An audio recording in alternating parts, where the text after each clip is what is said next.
नमस्कार, हिमाचल दस्तक में एक बार फिर आपका स्वागत है। मैं हूं आपके साथ मस्तराम डिलैल। पेश करते हैं हिमाचल प्रदेश की प्रमुख खबरें। आज वित्त विभाग की एक नोटिफिकेशन सोशल मीडिया पर घूम रही थी और इस वित्त विभाग की नोटिफिकेशन में डीए का जिक्र किया गया था। डीए और सीटिंग कैपेसिटी, क्योंकि इसका टाइटल इस तरह था कि हिमाचल प्रदेश में एक वित्त विभाग से जारी चिट्ठी में कहा गया था कि डीए 2 गुना कर दिया गया है और सीटिंग फीस को भी डबल कर दिया गया है। दरअसल ये फैसला वित्त विभाग में जरूर हुआ है क्योंकि स्टेट कोऑपरेटिव बैंक के चेयरमैन और डायरेक्टर ये लंबे समय से डिमांड कर रहे थे कि इनका डेली अलाउंस यानी डीए इनका बढ़ा दिया जाए, साथ में अपनी सिटिंग फीस को भी 2 गुना करने की मांग कर रहे थे। बैंक के चेयरमैन और डायरेक्टर का मानना था कि महीने में 1-2 मीटिंग्स होती हैं, 1-2 सीटिंग होती है और उन्हें बिल्कुल कम पैसे मिलते हैं। इसे लेकर लंबे समय से सरकार के साथ ये संवाद जारी था। अंततः वित्त विभाग ने इसकी आज बाकायदा आरसीएस को लिखित रूप पर आदेश जारी कर दिए और इन आदेशों के अनुसार वित्त विभाग ने जो चिट्ठी जारी की, इसके अनुसार अब स्टेट कोऑपरेटिव बैंक के डायरेक्टर और चेयरमैन का डेली अलाउंस यानी डीए 2000 से बढ़ाकर 4000 रुपए कर दिया गया है। इसके अलावा सिटिंग फीस भी इनकी 3000 रुपए से बढ़ाकर 6000 रुपए कर दी है। लेकिन बड़ी बात है कि वित्त विभाग ने साथ में 1.5 लाख रुपए की सीलिंग भी लगा दी है, यानी कि कोई भी स्टेट कोऑपरेटिव बैंक का चेयरमैन या डायरेक्टर 1.5 लाख रुपए से ज्यादा डीए या सिटिंग फीस को नहीं ले पाएगा। जाहिर तौर पर हिमाचल प्रदेश का अपना बैंक स्टेट कोऑपरेटिव बैंक है, लेकिन आरसीएस अगर इन आदेशों को लागू करता तो ये सुविधा हिमाचल प्रदेश के तमाम दूसरे उपक्रम वाले बैंक्स पर भी लागू हो जाएगी। जिस प्रकार से कांगड़ा केंद्रीय सहकारी बैंक है, एग्रीकल्चर बैंक है, रूरल डेवलपमेंट बैंक है, कई हिमाचल प्रदेश में दर्जनों बैंक है, उन बैंक के डायरेक्टर और चेयरमैन को भी ये सुविधा मिल सकती है। दरअसल इसमें हिमाचल प्रदेश के कर्मचारी अपने डीए को लेकर, कर्मचारी अपने बेसिक के ऊपर मिलने वाले डीए की लंबे समय से डिमांड कर रहे हैं। अपने संशोधित वेतनमान का हिमाचल प्रदेश के कर्मचारी अपना एरियर मांग रहे हैं। यही वजह है कि जब भी कोई डीए की ऐसी चिट्ठी निकलती है तो हिमाचल प्रदेश के तमाम कर्मचारी, पेंशनर पूरी तरह से अलर्ट मोड पर आ जाते हैं, क्योंकि इस समय सरकार की वित्तीय स्थितियों के मद्देनजर कर्मचारी भी ये समझने लगे हैं कि फिलहाल उन्हें एक साथ ना एरियर मिलेगा ना ही उन्हें डीए की सौगात मिलेगी। लेकिन जैसे ही आज बैंक के चेयरमैन और डायरेक्टर का डीए डबल करने की चिट्ठी वित्त विभाग की आरसीएस को जारी हुई, इस चिट्ठी के बाद जरूर हिमाचल प्रदेश के कर्मचारी ये जानने का प्रयास कर रहे हैं कि वाकई प्रदेश की वित्तीय स्थिति ठीक नहीं है। अगर वित्तीय स्थिति ठीक है, अगर बैंक के डायरेक्टर चेयरमैन को सौगात दी जा रही है, तो हिमाचल प्रदेश के कर्मचारियों को भी उनका डियरलेंस अलाउंस, उनका महंगाई भत्ता और उनकी तमाम तरह की जो संशोधित वेतनमान 2016-2021 के बीच जो उन्हें नया रिवाइज स्केल दिया गया था, उसका एरियर भी जारी किया जाए। अलबत्ता अब देखना है कि जो वित्त विभाग ने यहाँ पर डीए डबल किया है बैंक के चेयरमैन डायरेक्टर का, इस चिट्ठी को आरसीएस किस प्रकार से इंप्लीमेंट करते हैं और इस फैसले का दूसरे बैंकों पर क्या असर पड़ता है, ये देखना काफी रोचक होगा। लेकिन बड़ी खबर हिमाचल प्रदेश हाई कोर्ट से। हिमाचल प्रदेश हाई कोर्ट ने महत्वपूर्ण व्यवस्था देते हुए कहा है कि लंबे समय से एक ही स्थान पर डटे हिमाचल के सरकारी कर्मचारियों के तबादला डीओ नोट पर करने में कोई बुराई नहीं है। जाहिर तक अब तक हमने फैसले देखे थे जिसमें डीओ नोट, नेताओं के डीओ नोट पर आपत्ति की जाती थी, लेकिन अब हाई कोर्ट का मानना है कि इसकी आड़ में कर्मचारी लंबे समय पर एक स्थान पर डट रहे हैं। इन कर्मचारियों का डीओ नोट पर तबादला किया जाता तो इन मामलों को अदालत में चुनौती दी जा रही है। लिहाजा न्यायाधीश अजय मोहन गोयल ने याचिकाकर्ता संजय कुमार की पटिशन को रिजेक्ट करते हुए यह व्यवस्था दी। कोर्ट ने इस व्यवस्था से राज्य सरकार को बड़ी राहत मिली है। कोर्ट ने कहा याचिकाकर्ता का स्थानांतरण रद्द करने का यह कोई आधार नहीं है कि ट्रांसफर डीओ नोट के आधार पर की गई है, क्योंकि कोर्ट का ऐसा मानना है कि याचिकाकर्ता जैसे व्यक्ति जो कि किसी तरह से लंबे समय तक एक ही स्टेशन पर अपनी पोस्टिंग का प्रबंधन करने में सक्षम है, जिसे स्थानीय भाषा में जुगाड़ भी कहा जाता है, कि लंबे समय पर एक ही स्टेशन पर डटे हैं, बिल्कुल एक कुंडली मारकर बैठे हैं। इसी का हवाला देते हुए कोर्ट ने कहा कि अपने प्रबंधन में सक्षम कर्मचारी जो लंबे समय अपनी पोस्टिंग को एक स्थान पर बचा के रखे हैं, उन्हें स्पष्ट रूप से ऐसे व्यक्ति के हस्तक्षेप के आधार पर ट्रांसफर करने के माध्यम से हटाया जाना जरूरी होता है, जो इस तथ्य को तबादला दे जारी करने को सर्वोच्च कार्यकारी के ध्यान में लाता है कि ऐसा कोई व्यक्ति किसी विशेष स्टेशन पर लंबे समय से बैठा हुआ। ये जाहिर तौर पर बड़ा फैसला, क्योंकि इसमें पिटीशनर ने 19 दिसंबर 2024 के अपने तबादला आदेश को चुनौती दी थी, जिसके अनुसार याचिकाकर्ता, जो कि नगर परिषद सुजानपुर टीरा में कार्यकारी अधिकारी के रूप में तैनात है, को नगर परिषद चंबा में ट्रांसफर किया गया था। याचिकाकर्ता का कहना था कि उसका ट्रांसफर आदेश गलत है, क्योंकि उसे वर्तमान स्टेशन पर अपना सामान्य कार्यकाल पूरा करने की अनुमति दिए तथा बिना स्थानांतरित कर दिया गया। प्रार्थी का कहना था उसको अप्रैल 2023 में सुजानपुर में तैनात किया गया था, अब उसे चंबा ट्रांसफर कर दिया गया है, जो कि प्रशासनिक आवश्यकता के कारण नहीं बल्कि राजनीतिक हस्तक्षेप के कारण हुआ है। प्रार्थी ने कुछ दूसरी दिक्कतें भी स्थानांतरण आदेशों के विरोधास्वरूप कोर्ट में समक्ष रखी।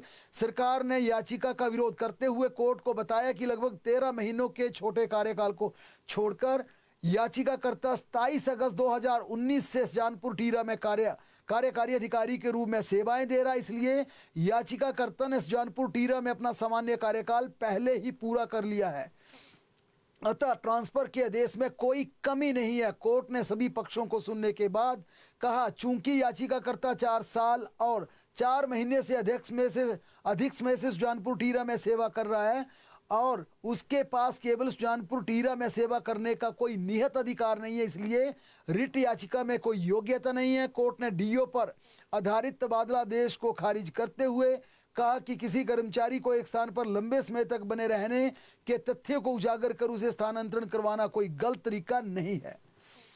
प्रदेश कंप्यूटर शिक्षक संघ का एक प्रतिनिधि मंडल आज मुख्यमंत्री सुखविंदर सिंह सुक्खू से मिला। इस दौरान संघ के विभिन्न मांगों को लेकर मुख्यमंत्री को अवगत कराया। वहीं मुख्यमंत्री ने प्रतिनिधि मंडल को आश्वासन दिया कि प्रदेश सरकार उनकी न्यायोचित मांगों पर सहानुभूति पूर्वक विचार करेगी। इसके बाद ये प्रतिनिधि मंडल शिक्षा मंत्री रोहित ठाकुर, निदेशक उच्च शिक्षा डॉक्टर अमरजीत सिंह से भी मिला। इस पूरे मामले को लेकर इन तमाम शिक्षकों का कहना था कि उन्हें 2017 के अनुसार, जो कि लंबे समय से इनकी डिमांड है, इन्हें यहां पर लाभ दिया जाए। इसके साथ साथ जो सरकार मंथन कर रही है, क्योंकि एसएमसी को एलडीआर कोटे से एडजस्ट करने और उनकी सेवाओं को नियमित करने का लंबा प्रोसेस एक काफ़ी समय से चल रहा है। हालांकि वह इम्प्लीमेंट नहीं हुआ है, धरातल पर नहीं उतर पाया, क्योंकि एसएमसी भर्ती के यहाँ पर आरएनपी रूल चेंज करने पड़ेंगे, तमाम भर्तियों के रूल चेंज करने पड़ेंगे।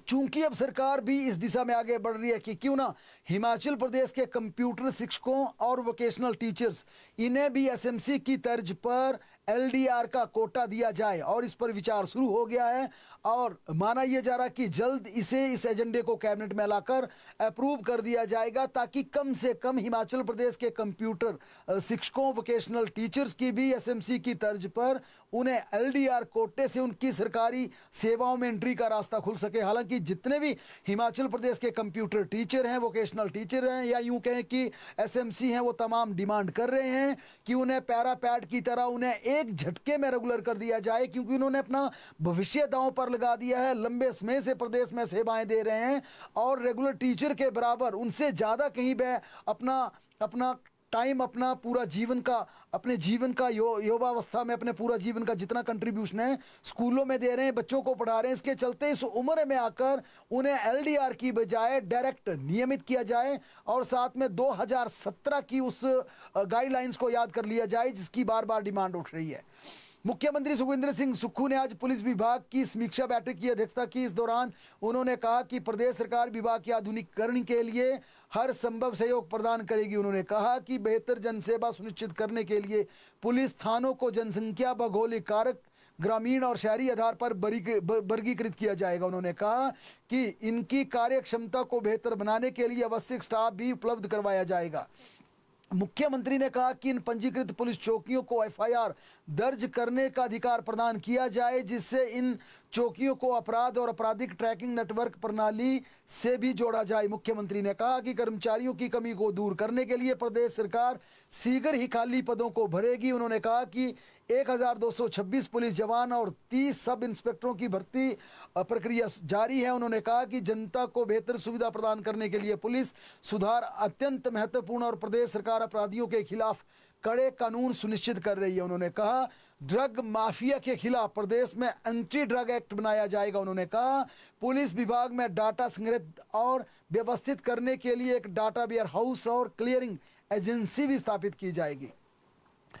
मुख्यमंत्री सुखविंदर सिंह सुक्खू 15 जनवरी से कांगड़ा जिला के प्रवास पर जाएंगे। जिन सीटों में कांग्रेस का नेतृत्व कमजोर है, मुख्यमंत्री ज्यादातर उन सीटों पर प्रवास करेंगे। 25 तक ये पहले चरण का मुख्यमंत्री का प्रवास होगा और 25 जनवरी को स्टेटहुड डे पर वह बैजनाथ में राज्य स्तरीय कार्यक्रम की अध्यक्षता करेंगे। इसके बाद 26 को स्वतंत्रता दिवस का रिज मैदान पर झंडा फहराएंगे और इसके बाद यानी जो दूसरा फेज उनके कांगड़ा का प्रवास का होगा वो बजट सत्र से पहले होगा। लेकिन महत्वपूर्ण यह कि 15 से 25 के बीच मुख्यमंत्री का पहला प्रवास कांगड़ा का होगा और 10 दिन ये लंबा, सबसे लंबा मुख्यमंत्री का शिमला से बाहर का प्रवास होगा।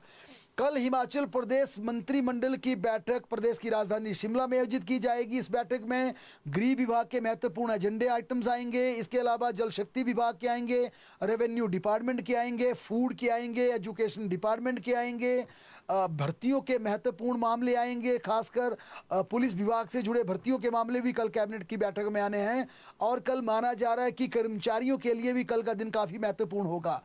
कल कैबिनेट की बैठक में जो नया वायरस आया उस पर चर्चा की जाएगी। इस वायरस का कितना खतरा है और एडवाइजरी की जिस प्रकार से एडवाइजरी के लिए हेल्थ डिपार्टमेंट को एहतियात के तौर पर तैनात कर दिया गया है, तैयार रहने के लिए कहा गया है कि ज़रूरत पड़ी तो हिमाचल प्रदेश में भी इस नए वायरस को लेकर एडवाइजरी जारी की जाएगी। तो इन पूरे मामलों को लेकर ये जरूर कल हेल्थ डिपार्टमेंट कैबिनेट में कल अपनी प्रेजेंटेशन दे सकता है कि वाकई चीन से फैले इस वायरस का कितना देश में खतरा है और क्या वाकई हिमाचल प्रदेश को इसमें पूरी तरह से सतर्क रहने की ज़रूरत है। हालांकि आज केंद्रीय स्वास्थ्य मंत्री और हिमाचल प्रदेश के स्वास्थ्य मंत्री की तरफ से भी एक बयान जारी हुआ जिसमें कहा गया ये वायरस ज़्यादा चिंता वाला नहीं है, डरने की बात नहीं है, लेकिन इतना जरूर कहा कि अलर्ट रहने की जरूर आवश्यकता यहाँ पर है। अगले माह यानी कि फरवरी में प्रदेश के सरकारी स्कूलों में छुट्टियों का नया कैलेंडर जारी हो सकता है। अब शिक्षा विभाग 25 जनवरी तक छुट्टियों के लिए सुझाव के लिए पब्लिक डोमेन में जो एक डाटा उन्होंने डाला उसके लिए समय दिया है। इसमें अभिभावक, छात्र, शिक्षक व जिला उपनिदेशक भी छुट्टियों को लेकर अपने अपने सुझाव ऑनलाइन और ऑफलाइन सरकार को देंगे। बड़ी बात है कि छुट्टियों के शेड्यूल को लेकर शिक्षा विभाग ने पब्लिक डोमेन के लिए भी पोर्टल खोल दिया है और उसमें आम जनता भी अपने सुझाव दे सकती है कि हिमाचल प्रदेश के स्कूलों में छुट्टियों का शेड्यूल किस प्रकार का होना चाहिए। जाहिर तौर पर सरकार ने एक ड्राफ्ट बनाकर नोटिफाई कर दिया था और उसी ड्राफ्ट नोटिफिकेशन को पब्लिक डोमेन में डाला गया है, जिसके आधार पर अब विभाग छुट्टियों के शेड्यूल को अंतिम प्रारूप प्रदान करने के लिए जनता के सुझाव भी मांग रहा है, क्योंकि डिस्ट्रिक्ट एडमिनिस्ट्रेशन को भी छुट्टियों का अधिकार दिया गया है, एजुकेशन डिपार्टमेंट को भी छुट्टियों का अधिकार दिया, दोनों में बंटवारा कर दिया है कि डीसी कितनी छुट्टियां करेगा, डिप्टी डायरेक्टर कितनी छुट्टियां करेंगे, डायरेक्टर हायर एजुकेशन कितनी छुट्टियां करेंगे। इसके चलते अब जनता के सुझाव के आते हैं। 25 जनवरी तक इसका शिक्षा विभाग इंतजार करेगा, फिर फरवरी के पहले हफ्ते तक अगले शैक्षणिक सत्र को लेकर छुट्टियों का शेड्यूल जारी कर दिया जाएगा। ये शिक्षा मंत्री रोहित ठाकुर ने आज जानकारी दी है।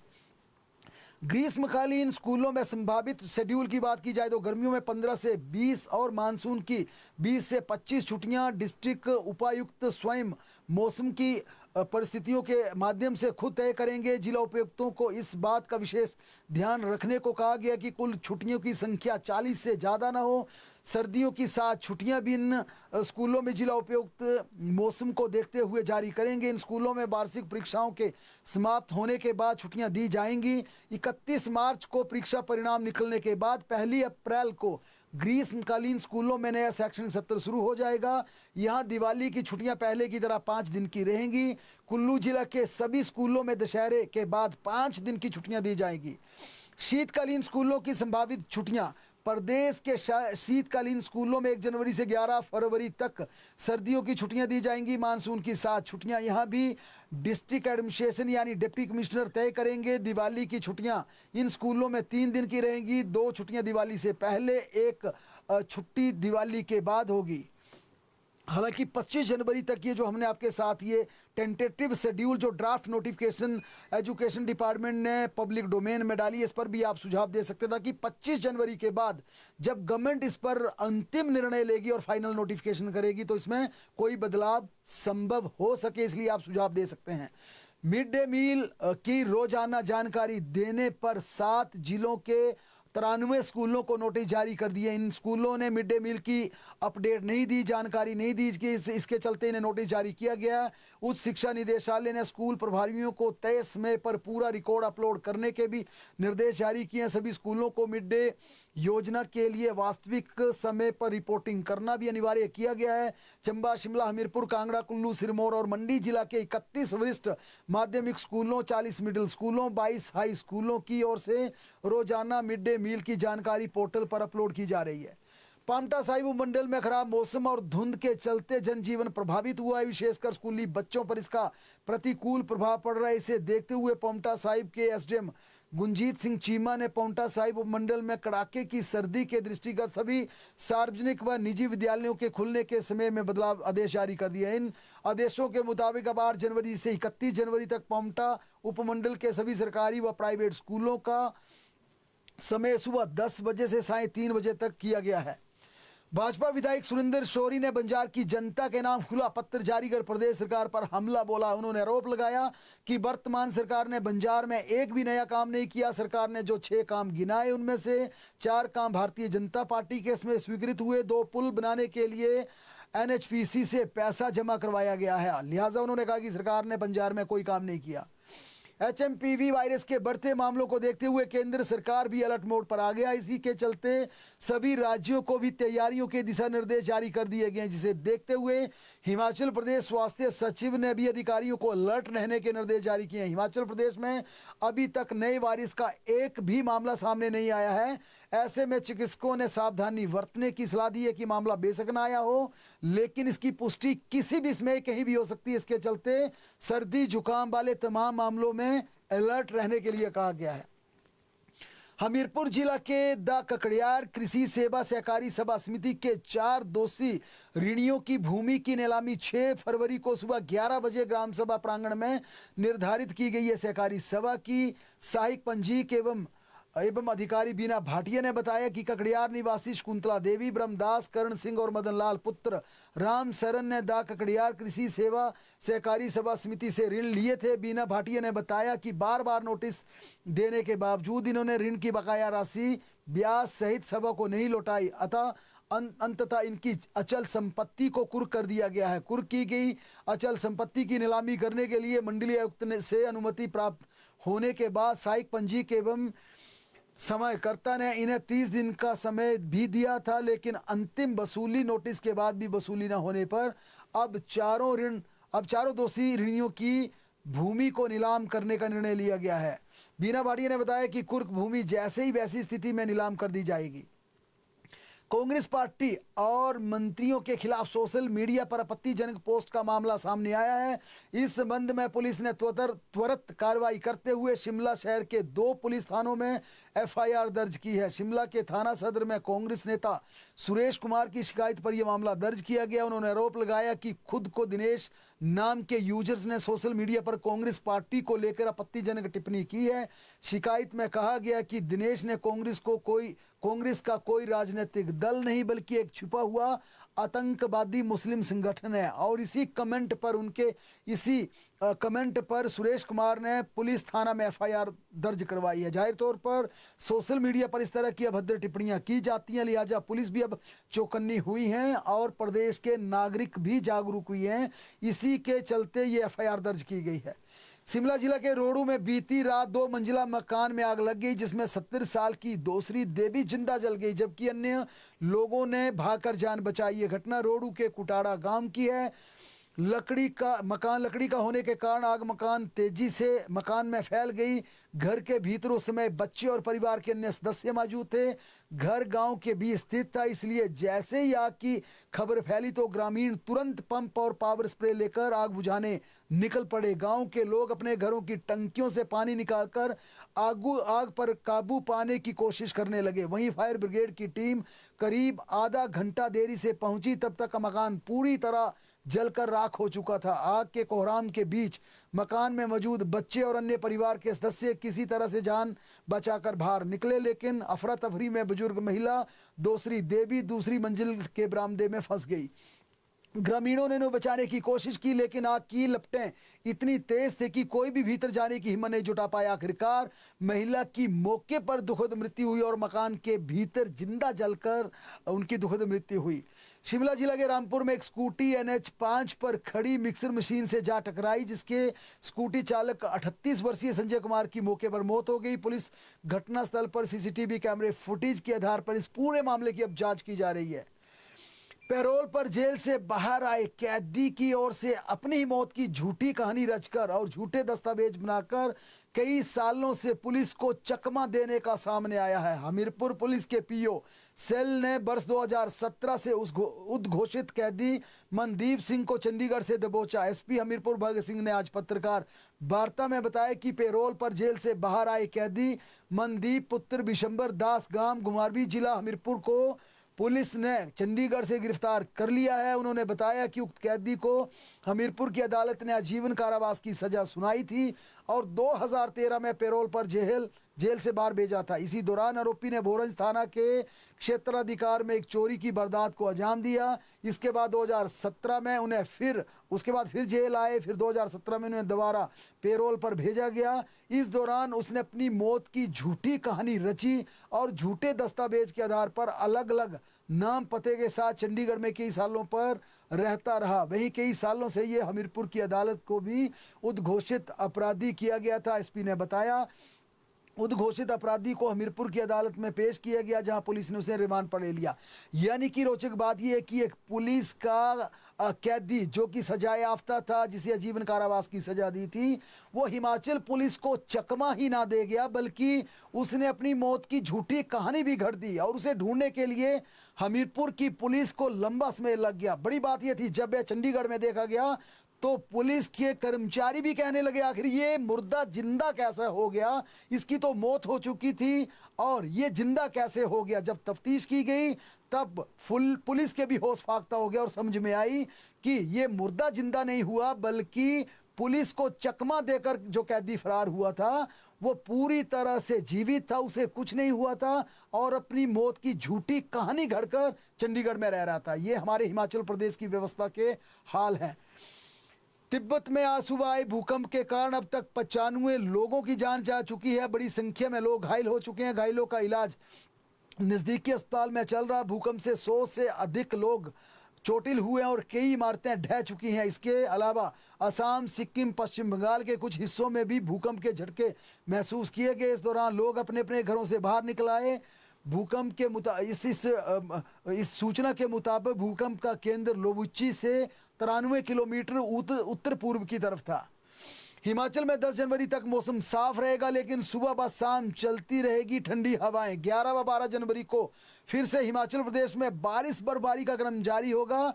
बर्फबारी होने से प्रदेश में फिर ठंड बढ़ सकती है, लेकिन 8 स्थानों पर अभी भी हिमाचल प्रदेश में रिकॉर्ड किया गया न्यूनतम तापमान। कल्पा, केलोंग, मनाली, कुफरी, कुकुमसेरी, नारकंडा, समदो व ताबो में जवाब बिंदु से भी नीचे चला गया है तापमान। लेकिन राहत भरी खबर, जो ठंड के प्रकोप से इस समय जूझ रहे हैं उनके लिए राहत भरी खबर ये है कि हिमाचल प्रदेश में 10 जनवरी तक मौसम साफ रहेगा। यानी कि 8, 9, 10 इन 3 दिनों में मौसम बिल्कुल साफ रहेगा, लेकिन 11 के बाद फिर हिमाचल प्रदेश में बारिश और बर्फबारी होगी और खासकर 12 को भारी बर्फबारी का अनुमान जारी किया गया है। बहरहाल प्रदेश की तमाम बड़ी खबरों के लिए लगातार जुड़े रहें हमारे साथ, देखते और पढ़ते रहें हिमाचल दस्तक।